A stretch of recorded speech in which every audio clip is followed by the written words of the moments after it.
Hello everyone. In this video, we will begin with chapter 22 of this book, The Sweet Life. I hope you are very consistent and healthy. It's great to be here. It's great to be anywhere. Keith Richards, rock god, connoisseur of life. I have got a cat who's 22 years old. I've also got a dad who's 87. The cat and my dad share the same superhero power. They both have the ability to make me pay lots of attention to them and be nicer to them than I am to anyone else. Anyone else not staring down the barrel of their impending mortality, that is. I first realized that my cat was old and might die soon about a year ago when, overnight, all his body fat plunged to his belly region, causing him to swing it around like an udder and leaving him with a spine that's still in shock, jutting all out spindly and jagged, wondering where everybody went. This is when the teary farewell started every time I'd leave the house and the fancy wet food began appearing in his bowl. In that case, the phone calls and flights back east have escalated dramatically, and I now laugh hysterically at all his jokes, no doubt making him worry more about my well being than I do about his. I am thrilled to report that even though, in the calendar's opinion, they are real old, they are both still kicking butt. Dad plays tennis once a week and still knows who I am, and my cat still runs when he hears the can opener. They are also excellent reminders when it comes to the creatures you love and the things you love and the life you love. What on earth could possibly be more important than soaking them up right now while you still have the opportunity? If it's something you want to do, don't wait until you are less busy or richer or ready or 20 pounds lighter. Start right now. You'll never be this young again. If it's the people you love, visit them as often as possible. Act as if every time you see them will be the last. If they bug you sometimes, love them anyway. If you have got differences, get over them. Don't get so tangled up in the stupid little stuff that you miss out on enjoying the people who have part ownership of your heart. If you are not where you want to be in life, keep going. Treat yourself like you are the closest friend you have got. Celebrate the magnificent creature that you are. Don't let anyone mess with you and your dreams. List all of yourself. Your life is happening right now. Do not snooze and lose. Love yourself while you are still got the chance. Part 5, How to Kick Some Ass. Chapter 23, The Almighty Decision. Until one is committed, there is hesitancy, the chance to draw back, always ineffectiveness. The moment one definitely commits oneself, then providence moves too. W. H. Murray, explorer, mountain climber, committer. The story goes that when Henry Ford first came up with the idea for his V8 motor, he wanted the engine to have all 8 cylinders cast in one block. I have no idea what that means, but apparently it was a tall order because his team of engineers was like, bitch, you crazy. He told them to do it anyway, and off they grumbled to toil away at it, only to come back and inform him that it was impossible. Upon hearing this news, Ford told them to keep at it, no matter how long it took. He was all, I don't want to see your faces until you bring me what I want. And they were all, we just proved it can't be done. And he was all, it can be done and it will be done. And they were all, cannot. And he was all, can so. And they were all, no way. And he was all, way. So off they went again, this time for a whole year and nothing.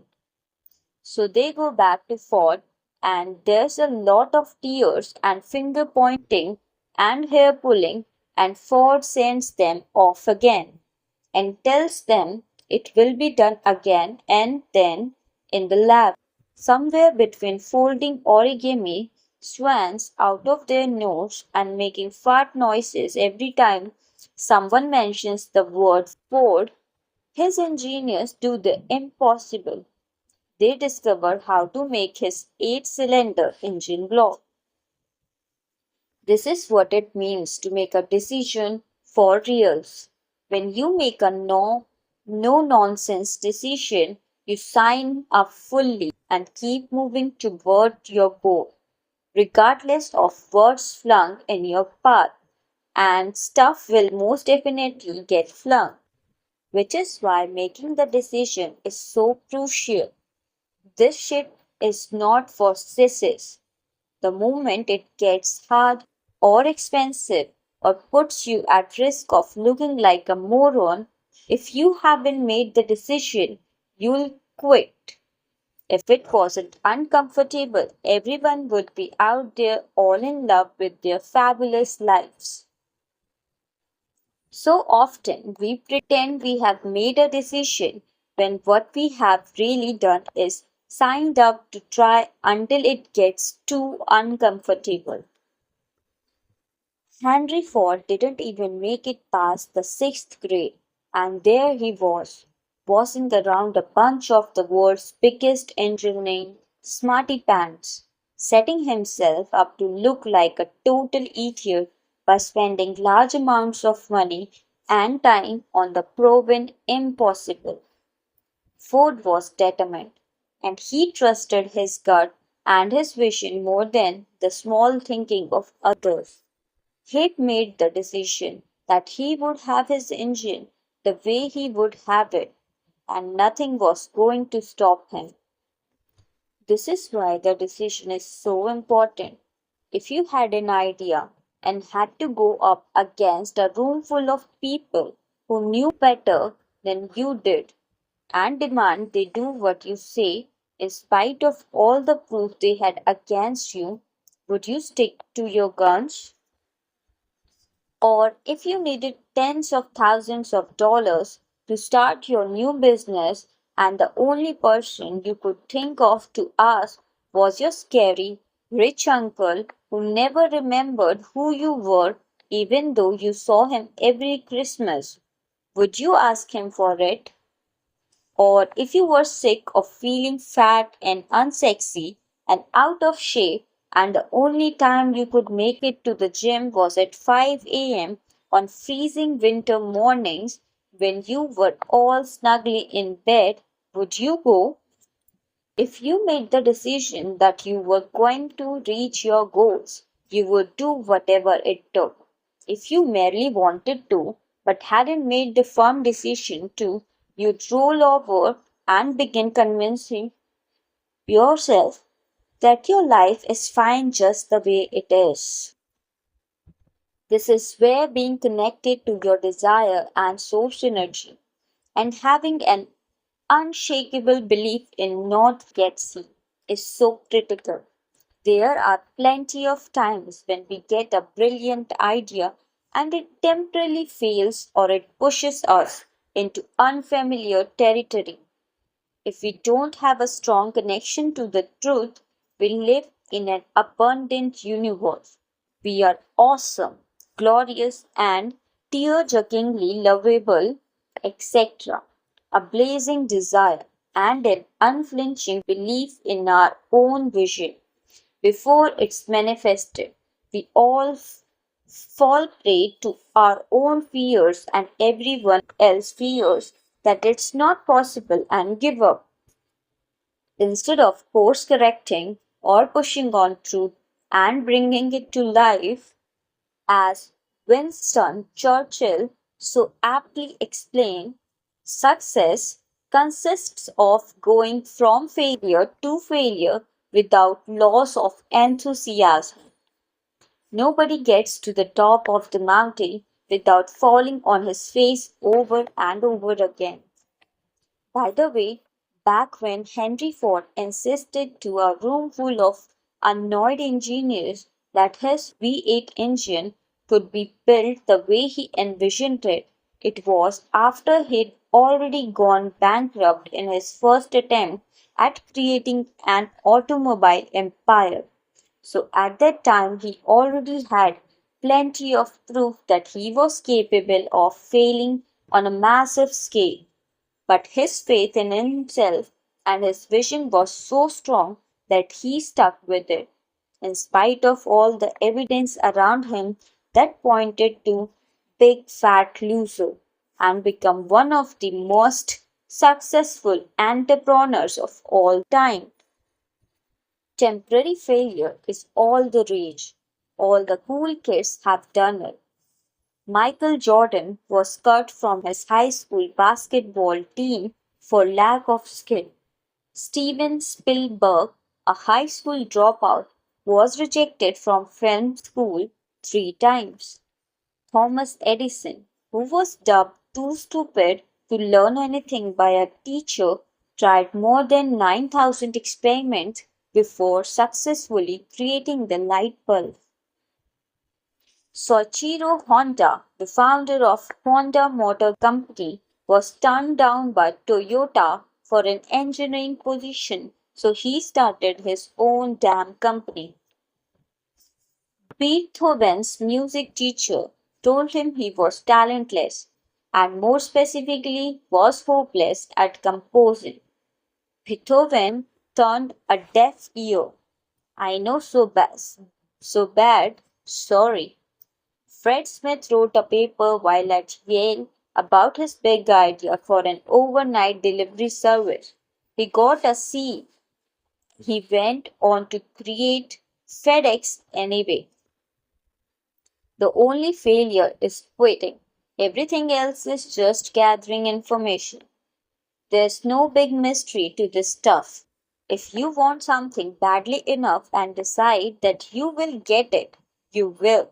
You have done it before, you have lost the weight, gotten the job, bought the house, quit the nasty habit, gotten in shape, asked someone out, splurged on the front row tickets, grown out your banks.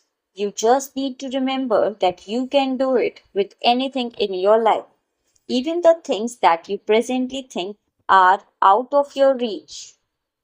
There are plenty of people out there in the world living the kind of life you only dream about living, many of whom are far less fabulous and talented than you are. The, the key to their success is that they decided to go for it. They stopped listening to their tired old excuses, changed their loosey habits, and got the fuck on the fuck. Here's how you can too. First, want it bad. You need to have a 10-ton gorilla of desire behind your decision, or else you'll wimp out the second things get hard. It's like people who get hypnotized to quit smoking when they really don't want to quit, or who try to lose weight when they are more excited by pizza than being able to look down and see their feet. It never works. A few months ago, I dragged my ass to yoga class for a solid week, even though I just so did not feel like doing it. I paid my money sat on my mat, and was surprised to find my hand raised in the air when the instructor asked if anyone had any injuries she should know about. I then heard myself explaining that I'd just gotten the cast off my broken elbow and should really take it easy. I'm an adult. I'm very busy. I spent money on that class and then lied so I didn't have to participate. I did have a cast, but it had come off about 8 months earlier. I spent the majority of yoga week quietly napping on my mat and conjuring up my best, wincing in pain face in case she was looking at me whilst I was half-assing down dog. It was ridiculous. If you are going to push through major obstacles to reach your goal, you can't just want to. You need to be in a full on dizzy of excitement about what it is you are going after and hold on to it like a pet bull. In order to do this, you need to have the audacity to be honest about what you really want to do, not what you should do. Believe it's available to you regardless of any evidence otherwise, and go for it. Second, get good at it. To decide means literally to cut off. No wonder so many people are totally freaked out by it. The terror around making the wrong decision can be so overwhelming to some people that they develop the habit of A. Waffling back and forth, paralyzed by self doubt and terror, finally eking out a decision that they then proceed to change over and over and over again. B. Making decisions hastily without thinking or feeling into them. Their main goal being to escape the discomfort and get the damn thing over with already, or C, being so afraid that if they pick one thing, they'll miss out on another. So they either choose to do nothing or try to do everything, which are both excellent ways to miss out on all of it. They basically decide to never decide because they don't want to make the wrong decision. Good times. Deciding is freedom. Indecision is torture. Indecision is one of the most popular tricks for staying stuck within the boundaries of what's safe and familiar, which is why a common trait of successful people is that they make decisions quickly and change them slowly. And by quickly, I don't mean that you must know exactly what to do the moment a decision presents itself, although there are those people who do, but rather that you immediately face the damn thing and start working through your decision making process, whatever that may look like. Sleeping on it, making a list of the pros and cons, feeling into it, etc. If you are a waffler or prefer to avoid the process altogether, a great thing to do is practice on the little things to build up your decision making muscle. When eating at restaurants, make yourself pick something off the menu in under 30 seconds. Once you choose, you are unauthorized to change your mind or your order. Give yourself 20 minutes to go online and research the best garlic press and then make the purchase. Pick things off the shelves at the supermarket in under 10 seconds. Knock yourself out of the habit of being a deer stuck in the headlights by demanding you wake up and choose something. If you are someone who needs to sleep on it or mull it around a bit, give yourself a deadline. Don't leave it open until you decide and risk waking up 40 years later, finally sure of what to do, long after the opportunity has passed you by. Pay attention to how much time you need to decide. overnight, a week, a month, and demand of yourself that you figure it out by then. If you are wired for making instant decisions, practice tuning into your own intuition and fully trusting what it says, regardless of what your brain may be screaming about. Get quiet, listen for and feel into the answers, and practice acting on your first solid impulse. And whoever you are, Perlize, stop saying how pathetic you are at making decisions. Erase the phrase, I don't know, from your vocabulary and replace it with, I'll know what to do soon enough. Decide to become the person who makes quick, smart decisions, and you will. Third, eliminate the negotiation process. When I decided to quit smoking, if I even toyed with thoughts like, well, what harm will one itty bitty drag do? I was screwed. Our decision must be watertight because excuses will seep through any little cracks in our resolve, and before we know it, we'll be on our asses. Decisions are not up for negotiation. The old you, the one who has not yet decided to kick ass, is in the past. Stay present and do not, even for a second, look backward or entertain any ideas straying from your decision. Think only of the new you. The whole point of deciding is to stop wasting time and to move forward, not to spend time figuring out how you can wiggle out of your decision. It helped me think of this way. I'm not going to go home and negotiate about whether or not I'm going to smoke a cigarette, just as I am not going to go home and negotiate about whether or not to snort some horse tranquilizers. I don't negotiate about snorting horse tranquilizers because I'm not a horse tranquilizer snorter. Now that I don't smoke, I am not going to negotiate about smoking because I don't smoke. For stick like glue. I used to write for an entrepreneurial magazine where I got to interview all these hugely successful business owners.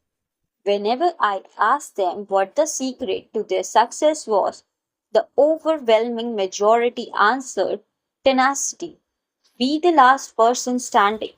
Wear down your obstacles and excuses and fears and doubts until they are finally like, you again? Jesus H. Christ. Fine. Here you go. Now get out of my face. Birthing your dreams is like giving birth. Conceiving the idea is the fun part, hopefully. Then you go through insane amount of fears and excitement and dreaming and planning and vomiting and growing and thinking you are crazy and thinking you are awesome and stretching and shape shifting until you are practically unrecognizable to everyone, even your own self. Along the way, you clean up your pew and massage your aching back and apologize to all the people whose heads you're ripped off in a hormonal killing spree. But you stay the course because you know this baby of yours is going to be the bomb. Then finally, just when you see a light at the end of the tunnel, labor starts. Your innards twist and strangle and force you to stumble around hunched over in the shape of the letter C. While you breathe and pray and curse, and just when you think it can't get any more out of your mind painful, a giant baby head squeezes out of your tiny hole in your body. Then a full blown miracle appears in order to change your life and start living a new one that you have never lived before. Your faith in miracles and yourself must be greater than your fear. However easy or rough your birth process is, you have to be willing to fall down, get up, look stupid, cry, laugh, make a mess, clean it up, and not stop until you get there, no matter what. Fifth, love yourself. You can do anything. In the next video, we will start with chapter 24. Thank you.